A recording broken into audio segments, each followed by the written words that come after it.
सवाल mic number 3 से, वहां पर कोई अगर गैर मुस्लिम भाई हैं तो अपना सवाल कर सकते हैं। माइक नंबर 3 से। नमस्कार, मेरा नाम हरिपद विश्वास, मैं बंगाल मालदा गाजोल से आया हूँ। मैं एक रिटायर फौजी हूँ और अभी मैं प्राइमरी टीचर हूँ। हम कहीं भी देखते हैं कोई भी धर्म में बेगुनाहों को कोई कातिल करना, जुल्म करना, ये नहीं लिखा। लेकिन हम देखते हैं दुनिया में कहीं भी तो मुस्लिम हो या हिंदू हो, बेगुनाहों के ऊपर जुल्म करते हैं। वो धर्म के प्रचार पर, जहाँ पर देखिए मुसलमान ज़्यादा है तो हिंदू के ऊपर, और हिंदू जहाँ ज़्यादा है तो मुसलमान के ऊपर। तो धर्म क्या है, और ईश्वर ने, अल्लाह ने क्यों नहीं एक धर्म किया और एक धर्म ग्रंथ नहीं किया? ये मेरा क्वेश्चन है। भाई साहब का बहुत अच्छा सवाल है। भाई साहब का सवाल है कि धर्म के नाम पे कत्ल हो रहा है। जब मुसलमान मेजॉरिटी में तो हिंदू कत्ल होता है, जहाँ हिंदू मेजॉरिटी में तो मुसलमान के ऊपर कत्ल होता है। ऐसा क्यों? खुदा ने एक धर्म क्यों नहीं बनाया?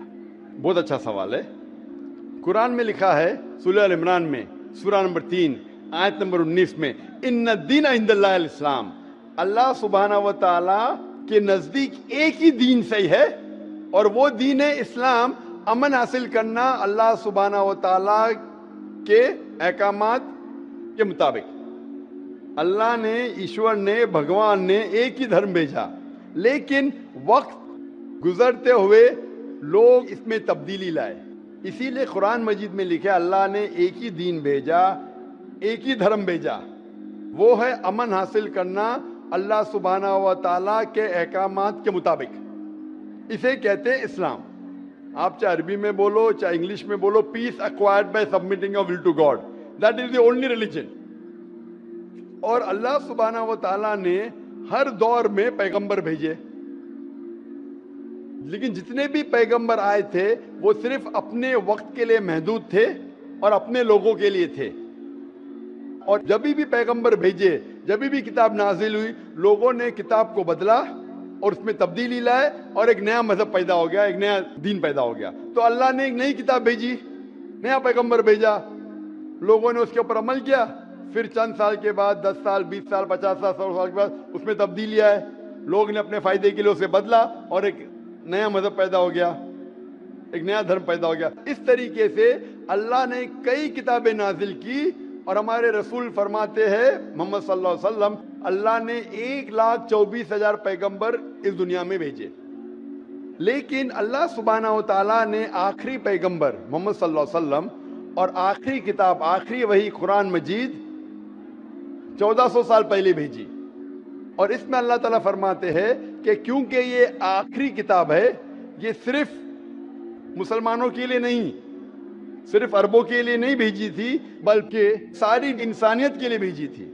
और क्योंकि ये आखिरी किताब है, ये महदूद नहीं 10 साल के लिए, 100 साल के लिए, 1000 साल के लिए, जब तक क़यामत आएंगी उस वक्त तक के ये किताब सही रहेंगी। और क्योंकि मोहम्मद सल्लल्लाहु अलैहि वसल्लम आखिरी पैगंबर थे, वो सिर्फ मुसलमान या अरबों के लिए नहीं भेजे गए थे, वो सारी दुनिया के लिए भेजे गए थे। तो आज जो भी इंसान है, चाहे वो हिंदुस्तान में है, चाहे पाकिस्तान में, चाहे सऊदी अरेबिया में, चाहे यूएसए में, चाहे इंग्लैंड में, उसे आखिरी पैगाम अल्लाह का, खुदा का, उसके ऊपर अमल करना चाहिए, वो कुरान और आखिरी पैगंबर मोहम्मद सल्लल्लाहु अलैहि वसल्लम पे अमल करना चाहिए। फिर आपको अमन मिलेंगी और इंशाअल्लाह खून खराबा नहीं रहेगा। मैं मानता हूं आपकी बात कि अक्सर आप देखते मेजॉरिटी माइनॉरिटी पे जुल्म करता है। मैं आपसे पूछना चाहता हूं भाई साहब, इस किशनगंज में मेजॉरिटी मुस्लिम की है क्या हिंदू की है? सर मेरे को तो पता नहीं, मैं बंगाल से आया हूँ, किशनगंज के बारे में। किशनगंज का नहीं, लेकिन आज सुबह को जब हमारे हिंदू जितने इदारे के प्रेसिडेंट थे, चेयरमैन थे, वो कह रहे थे कि किशनगंज में 65% मुसलमान हैं और 35% हिंदू है। उसके बावजूद इस किशनगंज ये मिसाल है हिंदुस्तान में कि कभी भी हिंदू मुस्लिम का राइट नहीं हुआ। धर्म के नाम पे किसी मुसलमान ने कोई हिंदू को ना कत्ल किया, ना हिंदू ने मुसलमान को कत्ल किया।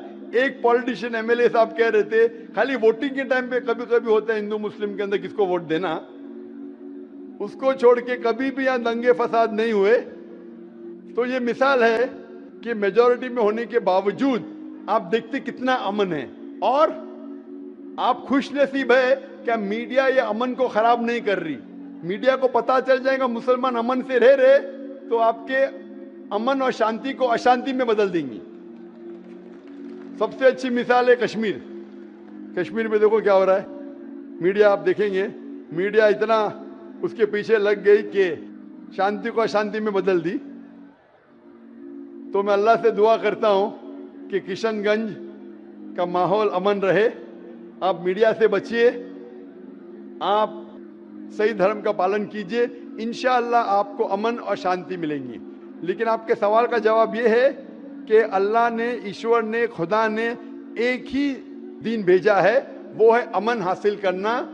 ईश्वर, भगवान, अल्लाह के जो भी अहकामात है उसको अमल में लाने के बाद, और हर इंसान अगर ये ढूंढे कि सही ईश्वर कौन है और उसका कहना क्या है, तो इंशाअल्लाह दुनिया में अमन रहेगा।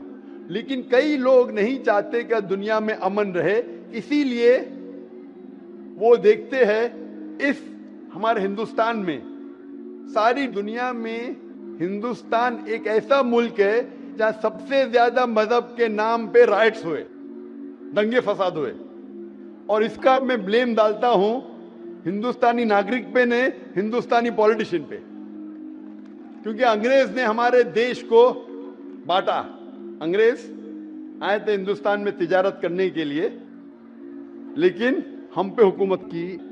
उनकी पॉलिसी थी डिवाइड एंड रूल, हिंदू मुस्लिम को डिवाइड किया और हम पे राज किया। अंग्रेज तो चले गए, अपनी राजनीति छोड़ गए पीछे। इसीलिए मैंने एक तकरीर किया हूं, इस टेररिज्म मुस्लिम मोनोपोली, और कहा जितने भी आप दंगे फसाद देखेंगे दुनिया में, जितने भी टेररिस्ट एक्ट डायरेक्टली और इनडायरेक्टली कहीं ना कहीं पॉलिटिशियन का हाथ है। चाहे बाबरी मस्जिद लो, चाहे गुजरात लो, चाहे 9/11 लो, चाहे अफगानिस्तान लो, चाहे इराक लो, चाहे पैलेस्टाइन लो, ये सब में राजनीति का हाथ है। लोग चाहते हैं कि हमारे वोट बैंक में लोग हमें वोट दे, तो सबसे आसान तरीका है कि आपस में लड़ाओ मजहब के नाम पे। नहीं तो आमतौर पे मैं समझता हूं हिंदुस्तानी जो नागरिक है, हिंदू और मुस्लिम, माशाअल्लाह आपस में अमन चाहते, आपस में एक दूसरे से प्यार करते। लेकिन इस शांति, इस अमन को अक्सर कुछ लोग अपने फायदे के लिए इसको तोड़ना चाहते हैं, इसको भ्रष्ट करना चाहते। इसीलिए आप देखते कि ये राइट्स होते हैं। अल्हम्दुलिल्लाह किशनगंज एक मिसाल है, और मैं दरखास्त करूंगा किशनगंज के पॉलिटिशियन से कि इस अमन को इंशाअल्लाह बरकरार रखे। आप हक पे रहो, आपको वोट मिलेगा, यहां नहीं मिलेगा, ऊपर तो सीट मिलेंगी। मैं हमेशा पॉलिटिशियन से कहता हूं आप हक पे जमे रहो, चाहे आपका नुकसान हो। यहां सीट नहीं मिलेंगी, ऊपर तो मिलेंगी। ये सीट तो टेम्परेरी है, ये सीट आपकी दुनिया की टेम्परेरी है। कितने साल जिएंगे आप? 50 साल, 60 साल, 80 साल, कितने साल जिएंगे? ऊपर की तो परमानेंट सीट है ना। ये सीट को छोड़िए, आखिरत की सीट की फिक्र कीजिए। तो इसीलिए जो ईश्वर का पैगाम है, खुदा का पैगाम है, अल्लाह का पैगाम है, हक पे रहिए और हक का साथ दीजिए। चाहे आपको यहाँ सीट मिली क्या नहीं मिली, आखिरत में तो मिलेंगी और वो हमेशा आपके साथ रहेंगी। Hope that answers the question.